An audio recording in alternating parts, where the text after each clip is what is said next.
Hi, my name's Phil. I like talking about politics, and in this video I'd like to discuss the reports that Labour smell blood with the Tories' flailing policy idea to abolish national insurance.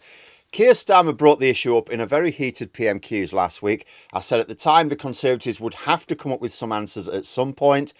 Well, it seems Labour think it's worth pressing for those answers sooner rather than later. In fact, right now. Labour thinks that Hunt and Sunak have made a huge error, ripe for exploiting. The Conservatives are risking support from their last bastion of votes, the retired. Essentially, when the budget was announced last month, although it contained quite a lot of unfunded tax cuts, it didn't go far enough for many Conservative MPs. It certainly did nothing to stimulate a boost in the polls. Well, not for the Tories anyway.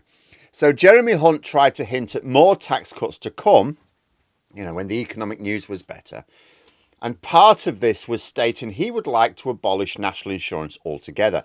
They've already cut it twice this year. Rishi Sunak doubled down on this policy by saying he would do this in the next Parliament if he won the election, of course. So now it's formal Conservative Party policy that they will abolish national insurance altogether in the next Parliament. So there's a time frame for it now as well. Labour calculate that this alone would mean doing without £46 billion in taxes a year at the current rate.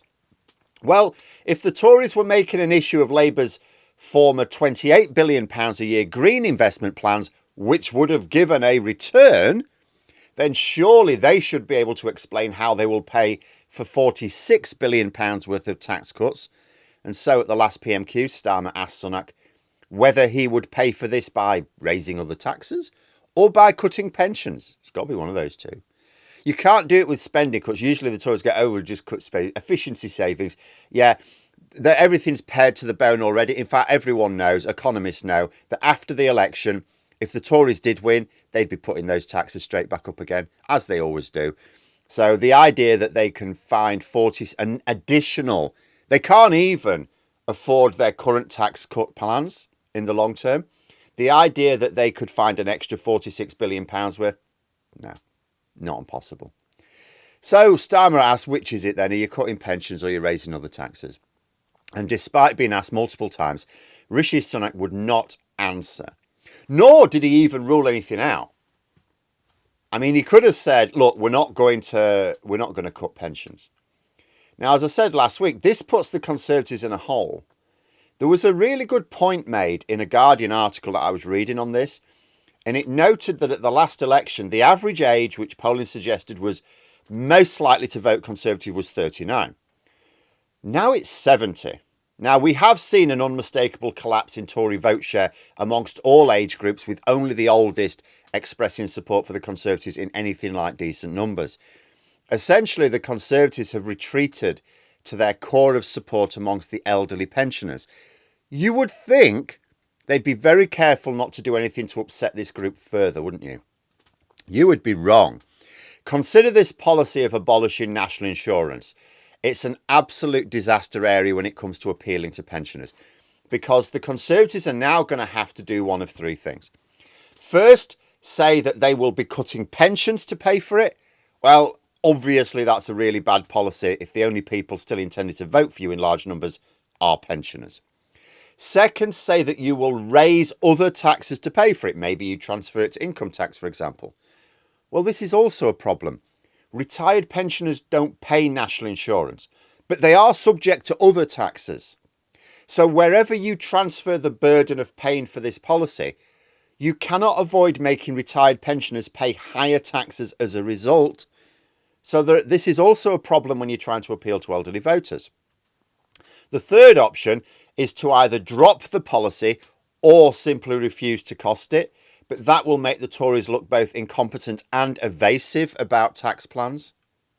In fact, you have to wonder what Hunt and Sunak were thinking in announcing the policy. Because where did they go? Even if they drop it, will they really have dropped it? They've made such a commitment about it. Even if they drop it, Labour could say they haven't really dropped it. They're just saying it because they know they can't pay for it. But they haven't really. They've said they wanted to do it. They want to do it. Surely they're trapped here. At first, it sounded like a vague ambition. When Jeremy Hunt first said it, it sounded like, oh yeah, good one. Working towards without a firm commitment. lots of governments do that, and they do it quite honestly as well. Oh, we'd like to do this, but we can only do it when the economic conditions are right. Okay, that's so fine. They would have gotten away with that. But when Sunak made it a definite policy, a firm commitment, with a time scale for completion, the following Parliament, then I can only imagine what the professional strategists at CCHQ thought of that. I don't believe they signed off on this. We're now told that the lack of clarity over this policy is actually alarming over 65s. Labour have found this with their focus group. So now they're going to make a major issue of it ahead of the local elections in order to gauge the reaction. Labour apparently found that some of their target pensioner voters have likened the policy to Liz Truss's mini-budget. Now, this wiped out a significant value of pension funds, something that doesn't really get mentioned enough in the media. There's all this talk about how Liz Truss crashed the economy or this or that, and it's like, why do you not just focus on the fact what she did was destroy pension funds? Because that was the lasting effect. Labour see this as a huge opportunity to appeal to pensioners. And due to the nature of first past the post, Labour don't even need to just target this message at the voters that they are targeting themselves. There will be older voters who are fearful of this policy. There's already a worry that the state pension is not going to last the test, stand the test of time. There's already a fear that the Tories want to remove it altogether. And this stokes it. So there will be older voters who are fearful of this policy, who will go, hang on a minute. Yeah, what are you going to do? Are you going to cut pensions or are you going to raise our taxes? Because it's got to be one of the two. Because national insurance is like the only tax they don't pay.